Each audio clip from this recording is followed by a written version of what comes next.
The Broadcast Extra. Magandang araw po sa inyong lahat, and I'm Vlad Garcia 2 at ito po ang The Broadcast Extra. Meron lamang po akong ibabahagi sa inyo na nabasa ko po mula po sa Billionario.com na naipublish po last August 14, 2023. Ang nakalagay po dito ay EB on All TV, Bullet Halusos flexes bond with Mark Villar. So kung inyo pong nakikita yung picture na nasa itaas is photo courtesy of Seth Halusos sa kanyang pong Instagram. Si Seth Halusos, siya po si Bullet Halusos. Isa po sa mga producer ng Tape Incorporated or Television and Production Exponent Incorporated para po dun sa programa na generic na Itbulaga under daw ng GMA Network. So basahin po natin yung column. Will Itbulaga be seen soon on Ultra Billionario Manny Villar's All TV? So basahin po natin ang buong istorya. Speculation about a possible business deal between Itbulaga's production firm Tape Incorporated and All TV arose after Big Boss Seth Frederick Bullet Halusos posted a photo with Senator Mark Villar. Halusos shared the photo with Villar on his Instagram story to mark the lawmaker's birthday. Apart from serving as Tape's chief financial officer, Halusos is also mayor of the town of Dapitan in Zamboanga del Norte, their family's political bailiwick. Itbulaga is currently a block timer of Felipe Gozon's GMA network. Ang masasabi lamang po natin sa column na ito ng Billionario.com na naipublish po last August 14, 2023. Iisa-isahin lamang po natin yung mga possible na speculation po about po dito sa photo na na-share po ni Chief Financial Officer Bullet Halusos ng Tape Incorporated na na-flex nga po niya sa kanya Instagram yung photo nila with Mark Villar, yung may-ari po ngayon ng All TV. Yung All TV po ay dati po siyang ABS-CBN na nabili po nila yung franchise. So yung All TV po is channel 2 po sa Free TV. Ang nakalagay po dito sa caption niya is Happy Birthday Senator Mark Villar.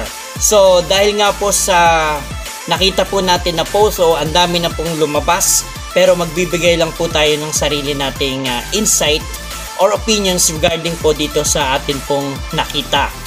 Una po ay pwede naman pong nagkita nga po talaga, dahil yan nga po yung proof na nakita po si Bullet Halusos kasama po si Mark Villar. Dahil pwede pong dahil birthday lamang po ni Senator Mark Villar, kaya po sila nagkita. Isa po yan. Pangalawa, pwede rin po na dahil patapos na po yung contract ng yung generic Itbulaga sa GMA Network o yung Television and Production Exponents Incorporated ay ma-expire na po yung contract nila.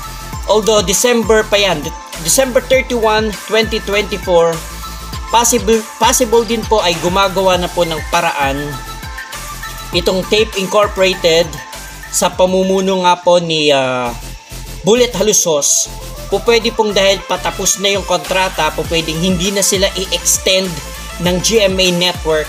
So yung length na yan parang mabilis na lang po yan para sa mga preparation.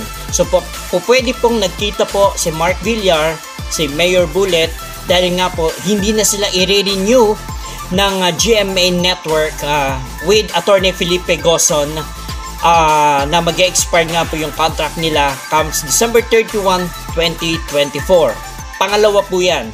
Pangatlo, ang tanong dito, yung mga host po ba ng generic Itbulaga, if po na nasa GMA 7 ay kung sakaling dilipat po sila ng All TV, ay maisasama po ba nila sina Buboy Villar, sina sina dating mayor ng Maynila na si Isko Moreno, si Paulo Contis at yung iba pa na nasa GMA7 na may kontrata, na kung sakasakali po ba na ang generic na Itbulaga ng tape ay lumipat po sa All TV, ay maisama po ba nila ang mga nabanggit kong host.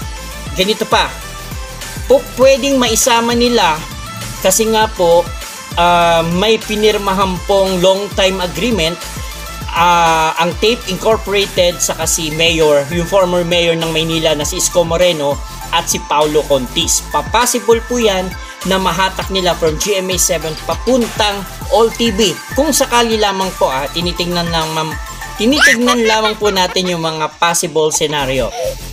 Pwede po yan kahit naman po pumirma rin si Mayor Isko Moreno ng long time agreement sa GMA Network under ng GMA Artist Center o yung tinatawag nilang Sparkle, at si Paulo Contis, Betong Sumaya, Buboy Villar, yung kambal na Mabi and Cassie Legaspi ay may contract naman po sa GMA Network. So hindi po natin alam yung tinitingnan lamang po natin yung mga possible scenario. Pang-apat, kaya po possible na bitawan na po ng GMA Network ang Tape Incorporated yung programang Itbulaga, kaya nga po gumagawa na ng way itong si Bullet Halushos na makipag-usap sa All TV, ay dahil nga po yung It's Showtime na may mga naririnig din po tayo na pwedeng from GTV na nakakontrata ngayon or napapanood po natin sa GTV ang It's Showtime.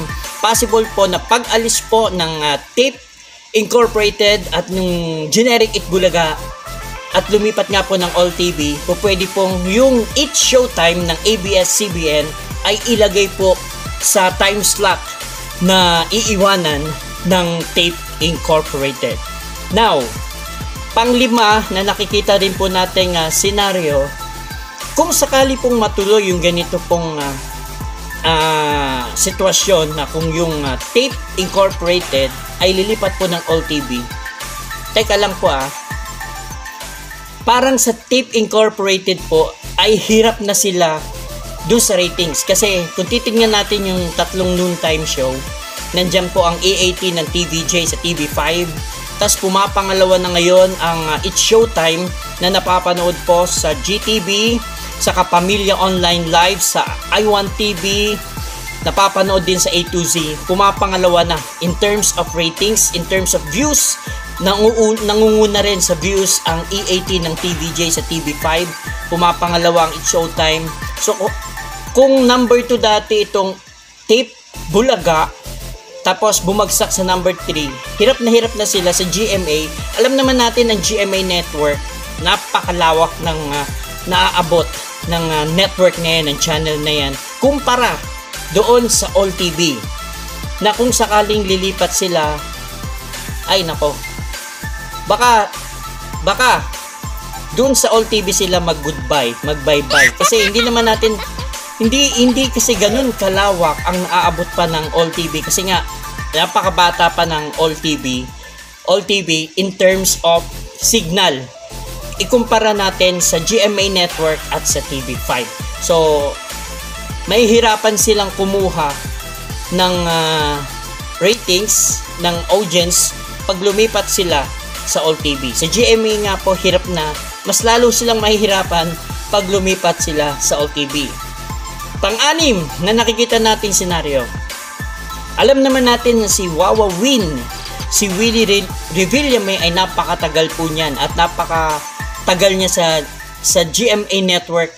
Ngayon umalis po si Willie Revillame sa GMA7, kahit na masasabi natin na stable yung kanyang ratings doon, yung mga sponsors ni Willie Revillame umalis sa GMA7 dahil nga po kaibigan niya kasi si Manny Villar, yung may-ari po ngayon ng All TV.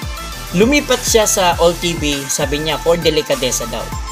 So, for the longest na nandun siya sa All TV, ay hindi po niya nahatak yung ratings, hindi rin niya nahatak yung mga viewers niya sa GMA7 papuntang All TV. Kasi nga, una, hindi ganun kaganda yung audio ng All TV. Pangalawa, yung reach na naaabot ng All TV ay hindi rin po ganun kalawak. Pangatlo, syempre may mga viewers na loyal sa GMA. Kapag umay sa GMA, dun lang sila hindi na sila lilipat, may mga ganon. So although lumipat si Willie Revillame hanggang nawala na nga po ang Wawawin sa All TV, tinapos na ni Willie ang kanyang programa doon, at may naririnig din po tayo na mapupunta po siya sa PTV4 on noon time naman. Noon time slot, 12 noon. Kumbaga makikipagsabayan kasi kung si Willie Revillame po ay matutuloy sa PTV4 at matutuloy yung kanyang 12 noon slot noon time, so apat na po yung maglalaban-laban pagdating sa noon time. So ang tanong nito, kakayanin ba ng mga halushos ng tape kapag lumipat po sila sa All TV? Ano na mangyayari sa Tape Bulaga kung dilipat po sila? Ay kinukumpara lang natin pagdating sa reach, pagdating sa viewers, pagdating sa ratings, baka pati pagdating sa mga sponsors or commercials mahirapan na. Kasi si Willie, kaya hindi siya nagstay ng matagal sa OTV kasi nga wala po siyang commercials, wala rin masyadong mga sponsors. Paano kung ang Tape Bulaga o ang It Bulaga, generic It Bulaga, ang Tape Incorporated ay lumipat na sa All TV? So paano na? Baka dyan na magtapos ang era ng generic na It Bulaga. So yun lamang po yung isa sa mga nakikita nating senaryo kung pag-aaralan natin yung kwento between dun lamang po sa picture na share ni Bullet Halushos, yung Chief Financial Officer po ng Tape Incorporated, dahil nga po sa pakikipagkita po niya kay Senator Mark Villar. So ang masasabi ko lamang po, abangan natin ang mga susunod pang kabanata. Maraming pong salamat sa inyong panonood at thank you po sa inyong pag-subscribe, like, share, comments, and click the bell para ma-notify pa po kayo sa mga susunod pa po nating episode. And I'm Clark Garcia too, at ito po ang The Blankcast Extra. Maraming pong salamat. September to remember on The Blankcast. The Blankcast, my official YouTube channel.